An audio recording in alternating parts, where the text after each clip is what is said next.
कांग्रेस प्रत्याशी प्रकाश हुड्डा समेत उनके कई करीबियों के ठिकानों पर ताबड़तोड़ छापेमारी की है। पेपर लीक केस में ईडी का यह सबसे बड़ा एक्शन देखने को मिला है। पीसीसी चीफ गोविंद सिंह डोटासरा के ठिकानों पर छापा मारा है। जयपुर और सीकर के आवास पर ही छापेमारी की है। सरकारी और निजी आवास पर ताबड़तोड़ एक्शन देखने को मिला है। और दौसा एमएलए की बात कर रहे हैं ओम प्रकाश हुड्डा, उनके ठिकानों पर छापेमारी की तस्वीरें भी आपको हमने दिखाई थी। तो ईडी की कार्रवाई में यह आज अभी तक हुआ है। ओम प्रकाश हुड्डा के परिसर में अभी भी ईडी की टीम मौजूद है।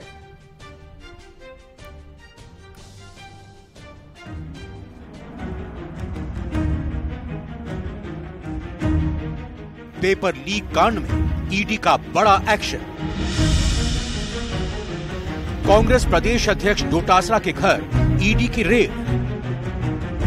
जयपुर और सीकर आवास पर छापेमारी।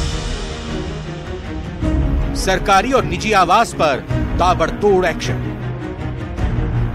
राजस्थान विधानसभा चुनाव से पहले पेपर लीक मामला बड़ा सियासी मुद्दा बन गया है।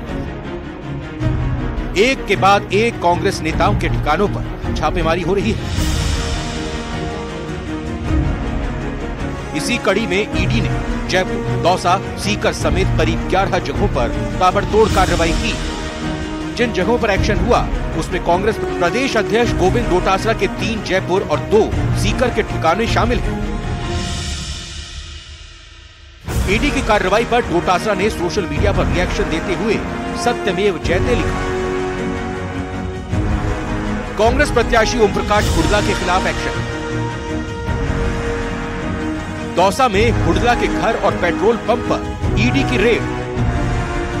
ईडी ने कांग्रेस प्रदेश अध्यक्ष डोटासरा के अलावा महुआ से कांग्रेस प्रत्याशी प्रकाश हुड्डा और उनके सहयोगी राजेंद्र गुप्ता, सुभाष बालाहेड़ी, सीए राजेंद्र गुप्ता और बिजनेस सहयोगी निधि शर्मा के घर भी ईडी की टीमें पहुंची।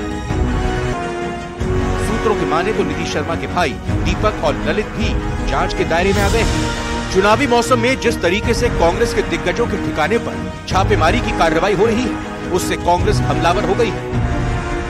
देखिए, जहां भी इलेक्शन होते हैं इस तरह की कार्रवाई होती है, ये कोई नई बात नहीं है।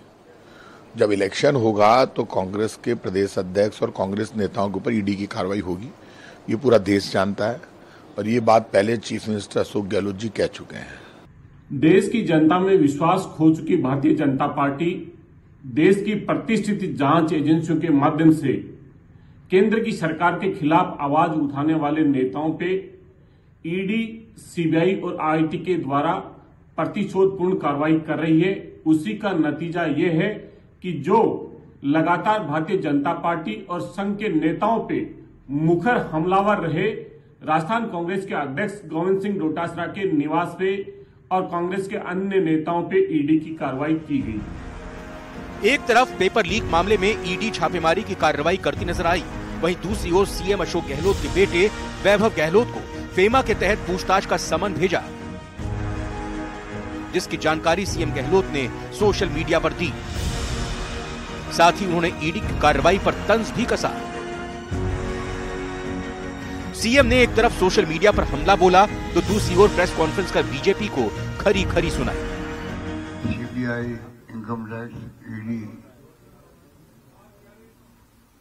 ये जो एजेंसी हैं इनकी क्रेडिबिलिटी नहीं रहेगी तो आप सोचिएगा कि मैच हो जाएगा, देश के अंदर मैच हो जाएगा वित्तीय अनियमितताओं का, फाइनेंशियल इरेगुलरिटीज का। फाइनेंशियल इरेगुलरिटीज क्राइम का हर राज्य में कहते हैं कि आप जांच सीबीआई को दे दीजिए, ये क्रेडिबिलिटी होती है। आज उल्टा हो रहा है। सूत्रों की माने तो ईडी की यह कार्रवाई पिछले दिनों कलाम नाम के एक कोचिंग सेंटर के संचालकों के ठिकानों से बरामद दस्तावेजों के आधार पर हुई। बताया जा रहा है कि डोटासरा के बेटे उस कोचिंग सेंटर के संचालक मंडल में शामिल हैं। ईडी की कार्रवाई के बाद अब बीजेपी भी पलटवार कर रही है। पूरे राजस्थान के युवाओं को, हर व्यक्ति को मालूम है कि किस प्रकार से राजस्थान में जो पेपर लीक 17 बार पेपर लीक हुआ है और उसमें वास्तव में जो बड़े मगरमच्छ थे उन पे कार्रवाई नहीं हुई, सरकार ने कोई कार्रवाई नहीं की और युवाओं के भविष्य पे हथौड़ा चलाने का काम गहलोत सरकार ने काम किया है और उसमें बहुत बड़े पैसे का लेन देन हुआ है। नहीं तो 17 बार पेपर कैसे लीक होता है। पेपर लीक मामले में ईडी कई बार छापेमारी कर चुकी है। इससे पहले कांग्रेस नेता दिनेश खोडनिया के ठिकानों पर भी छापेमारी हो चुकी है। ऐसी भी जानकारी है कि ये ईडी ने आरपीएससी मेंबर बाबूलाल कटारा और शेर सिंह से पूछताछ में जो अहम सबूत जुटाए हैं, उनमें विधायक ओम प्रकाश हुड्डा की मिलीभगत सामने आई है। अब देखना होगा कि इस कार्रवाई के बाद ईडी का अगला एक्शन क्या होता है। Bureau report, news 18 Rajasthan. और इसके साथ साथ वैभव